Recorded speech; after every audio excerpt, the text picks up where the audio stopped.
स्कंद पुराण कहती है, जिस व्यक्ति पर कर्जा बहुत ज्यादा मात्रा में हो जाता है और कर्जा चूकता नहीं है, आप बहुत प्रयास कर लिए, करोड़ों रुपए का कर्जा हो गया, यहां से लिया वहां दिया, वहां से उठाया वहां दिया, वहां से उठाया वहां दिया, तो निवेदन है कभी मौका लगे कर्जा मुक्ति के लिए सारे वृक्षों में अगर कोई श्रेष्ठ वृक्ष माना गया है तो वो बट का वृक्ष माना गया महाराज। इसलिए प्रशासनिक कार्य के लिए, मानसिक टेंशन में, परेशानियों में बटकेश्वर महादेव का स्मरण किया जाता है।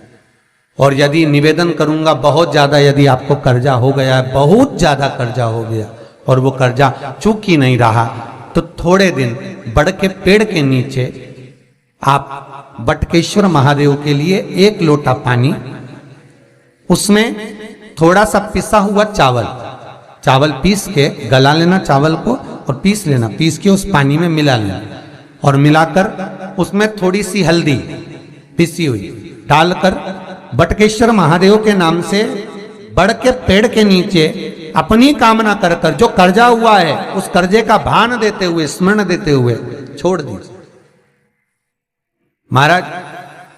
2 या 3 सोमवार एक ही जगह पर करना, 3 सोमवार बाद वहीं से बड़ के पेड़ की थोड़ी सी जड़ उठा लाना और उस जड़ को एक कोई धागे में बांधकर या तो अपनी गले में डाल लो या अपनी जेब में पटक लो, उसको थोड़े दिन पटक कर रखना, लगभग 2 से 3 महीना पटक कर रखो।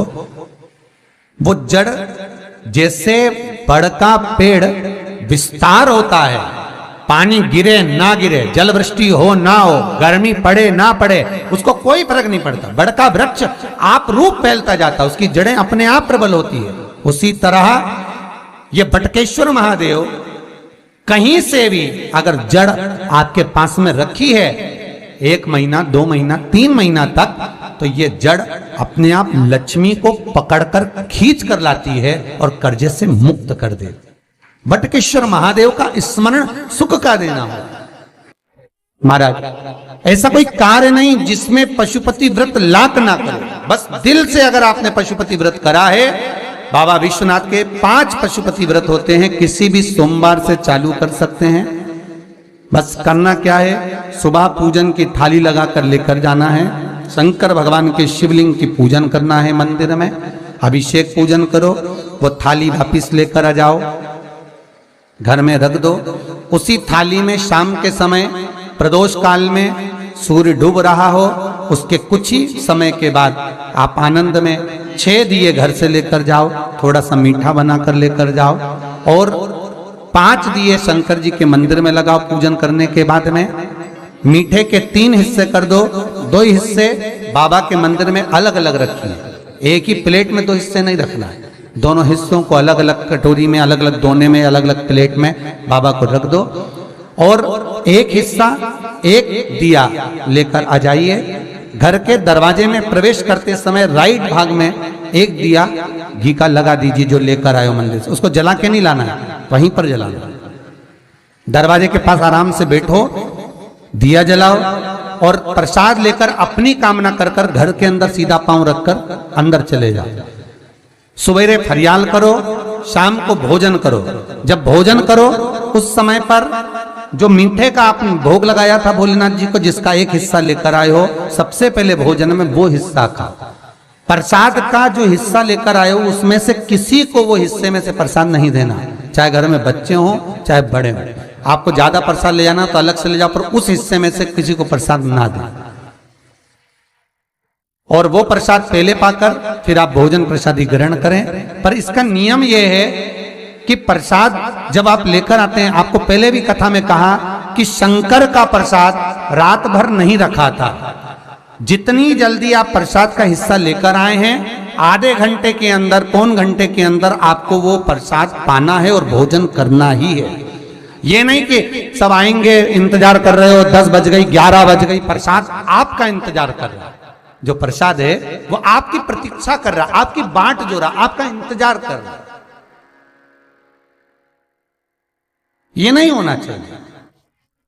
महाराज कितना सुंदर कहा है शास्त्रों में कि केवल एक देव अधिदेव महादेव एक ऐसे होते हैं जिनका प्रसाद रात भर नहीं रखा था। कहां से लिया है? प्रसाद लाकर ताजा रहता है जब तक आप पाते हैं, फिर वो फ्रिज में रख देते हैं। फ्रिज में रखा रखा किसी ने खाया नहीं खाया, जितने समय तक फ्रिज में प्रसाद रखा रहता है वो इंतजार करता है कि कोई मुझे प्रसाद भक्षण करे। प्रसाद का मतलब होता है प्रभु का साक्षात दर्शन। प्रसाद का मतलब ही यही है, प्रसाद, प्रभु का साक्षात दर्शन। वो रखा रखा जब ज्यादा समय हो जाता है तो घर में वो कष्ट प्रदान करने लगता है। हमेशा याद रखो, प्रसाद जैसे ही आए उसका सही समय पर उसको पाओ। रखे हुए प्रसाद पड़ा हुआ है, फ्रिज में रखा हुआ है, बेटा खाएगा, बहू खाएगा, ये खाएगा, वो खाएगा, फिर धीरे धीरे वो बद्दुआ देना प्रारंभ कर देता है, जिससे घर में बड़ी बीमारी फैलने लगती है, बड़ा रोग आने लगता है। तो लोग सोचते हैं हमारे घर में ना तो हम कोई नशा करते हैं, ना हम कोई चीज खाते हैं, ना हम बाजार का खाते हैं, फिर रोग कहां से आता, फिर बीमारी कहां से आती? अर्थात वो बद्दुआ देता है। उसका प्रयोग करो, समय पर करो, समय पर पाओ। कई लोग कहते हैं महाराज जी हमारे ये बीमारी कहां से आ गई? जरा पत्रिका में तो कोई बीमारी नहीं दिख रही। हमने तो सबसे पूछा ये बीमारी का योग ही नहीं है, फिर बीमारी कहां से आई? ना तो हम कोई व्यसन करते हैं, ना कोई मद्रापान करते हैं, ना कोई मांसाहार, फिर ये बीमारी कहां? उसका कारण है कि तुम उस प्रसाद का लाकर महीनों तक पड़ा हुआ है, इंतजार कर रहे हो, खाएंगे खाएंगे, आखिरी में फिर वो काम वाली को दे दिया। काम वाली इतनी चतुर आज के जमाने की, बासी माल खाएंगे, अटक दी। कौन का पड़ा वो बद्दुआ।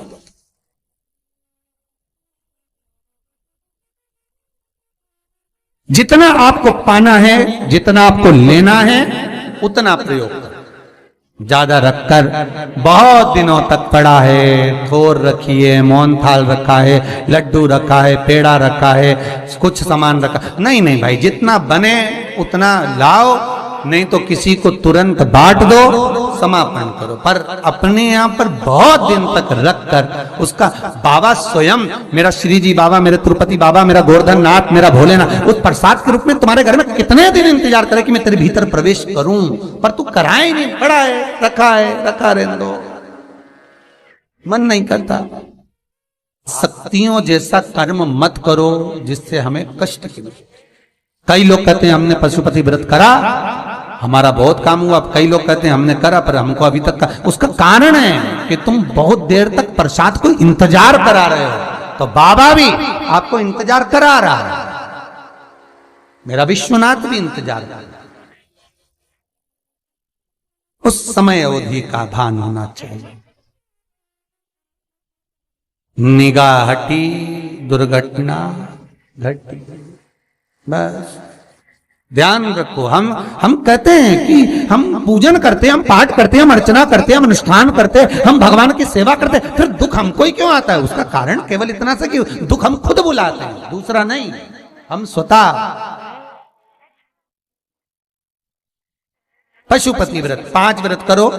5 व्रत पूर्ण होने पर कई माताएं कहती है कि बीच में हमारे व्रत छूट जाते हैं रजस्वला धर्म के समय पर, तो व्रत तो करना पड़ेगा पर पूजन नहीं होगी और वो गिनती में भी नहीं आएगा। पर व्रत करना है पर गिनती में नहीं आएगा। मार पूजन भले मत करो, 7 दिन बाद आप जो व्रत करें वो अपने ऊपर है, पर गिनती में नहीं आएगा। व्रत करना पड़ेगा। गिनती में तब आएगा जब दरवाजे पर आप दिया लगाएंगे, जितने दिए आपने लगाए उसी गिनती में आएगा। और महाराज 5 व्रत जब पूर्ण हो जाएं, 5वां व्रत रहे, तब एक नरियल, श्रीफल, उस पर एक मोली नाड़ा लच्छा लपेटकर उस पे 11 रुपए रखकर, कोई आपको किसी को ना भोजन कराना है ना भंडारा करना है, केवल मोली लच्छा लपेटकर 11 रुपए रखकर बाबा विश्वनाथ के सम्मुख में शंकर जी की वो जलाधारी जो गोल है माता जगत जननी का हस्तकमल, उसी पर रख देना है। विनती कर देना, बाबा मेरी ये कामना से मैंने ये व्रत किया। जो पशुपति व्रत स्कंद पुराण में, लिंग पुराण में, नर्मदा पुराण में, शिव महापुराण में, पद्म पुराण के अंदर वर्णन किया, वो व्रत मैंने किया। बाबा मेरे इस व्रत को स्वीकार करना, मेरी कामना पूर्ण करना। बाबा को झोली पसार कर प्रणाम करो और अपने घर को चल जाओ। बस यही 5 व्रत का विधान। पशुपति व्रत ऐसा कोई काम नहीं जो ना हो, बस दिल से अगर व्रत किया है तो बाबा मनोकामना पूर्ण तो करे ही है।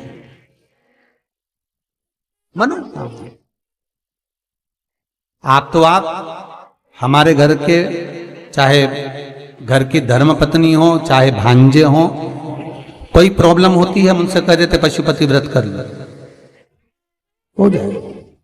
बस पशुपति व्रत में आपका भाव शुद्ध होना चाहिए। निर्मल चित्त निर्मल मन सो मोहि पावा, मोहि छल छिद्र कपट ना भावा। निर्मलता के भाव में भगवान मिल सकता है।